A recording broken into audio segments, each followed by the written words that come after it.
Welcome back to JA Economics for Success, Session 4, Savvy Shopper. Today's activity is going to allow the students to explore some of the advantages and disadvantages of using credit. When you come in during your introduction, make sure to remind the students what they learned last time about budgeting, and then open up a discussion with the students about the types of ways people pay for goods and services. They will generate a list, I'm sure, and what you will want to highlight is that cash, checks, and debit cards are all ways in which people pay for things when they currently have the money. However, credit is when they are going to make purchases that they agree to pay for the item plus interest at a later date, and that's what we're really going to explore more today.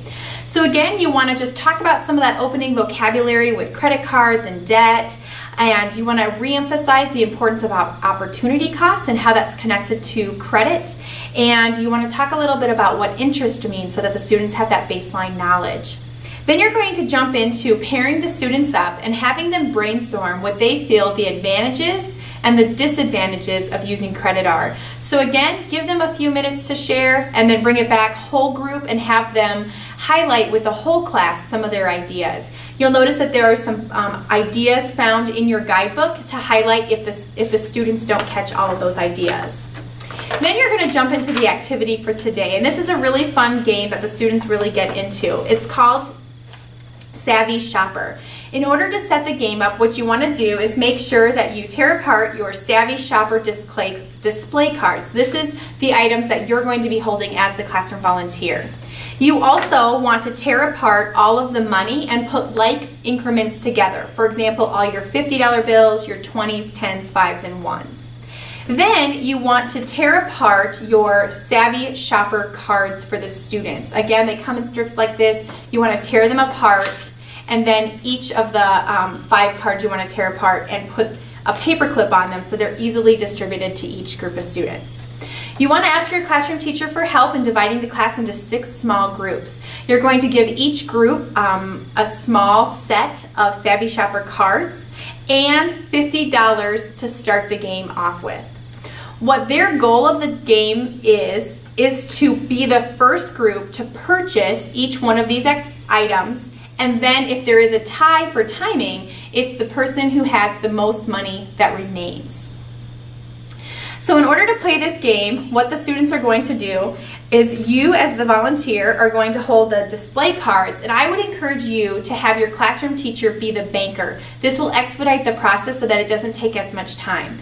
So what you want to do is make sure you shuffle up the cards, and you're going to go in front of a group and they are going to get to draw one of the cards. So for example, if they draw this one, it's the bike, and the cash price is $150 and the credit price is $180.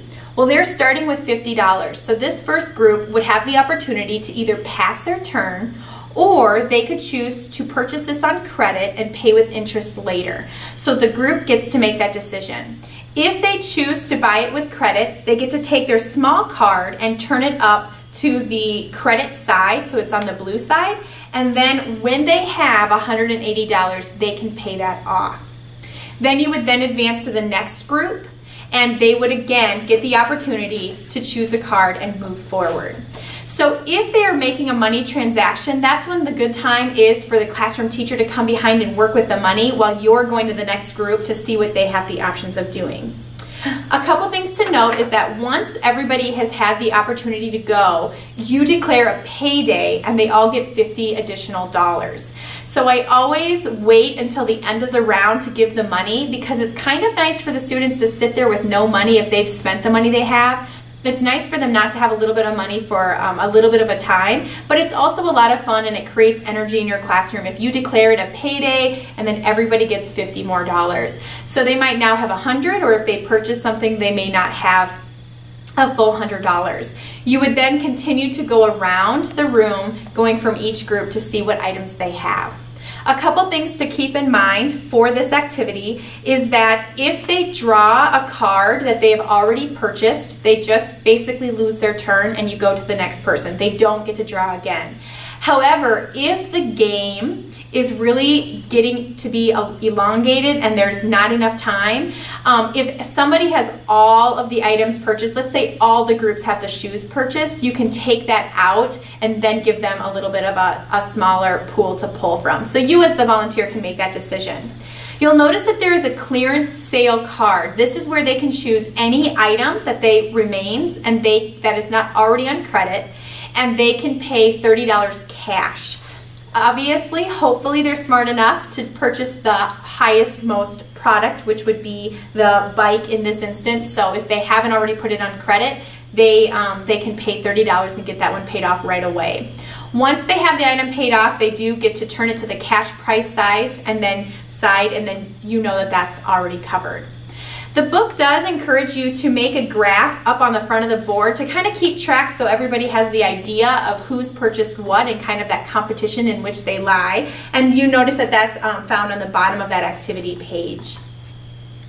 A couple other things to note is that when the students have enough money to pay something off in credit, they do also have the opportunity to pick a Savvy Shopper card for that round.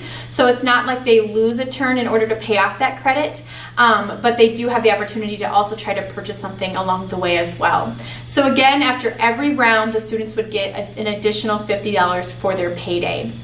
At the end, somebody wins the game when the first person has all of the items purchased. What you want to make sure is that if it's the first group of the round, you would give everybody else in that round a chance to also get them all purchased, and then you would look to see who has the most money that remains.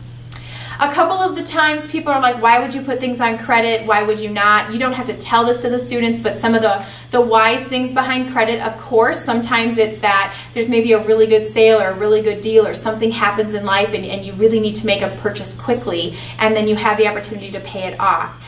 Again, the benefit of possibly doing something in credit in this game is that you only have the chance to purchase what card is pulled. So I have seen many times where the students keep pulling the same card and they just never pull that one specific card that they need.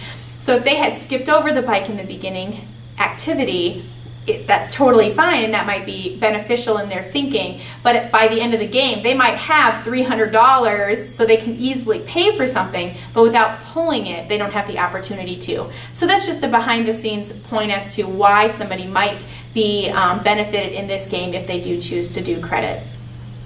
You can finish up by doing a summary and review and just talking a little bit to the students again about the advantages and the disadvantages of credit and what some of those key ideas of using credit are. And it's always great to talk to the students. If you were to play this game again, how would you do it differently and why? And again, a lot of times they can redirect themselves with some great ideas as well.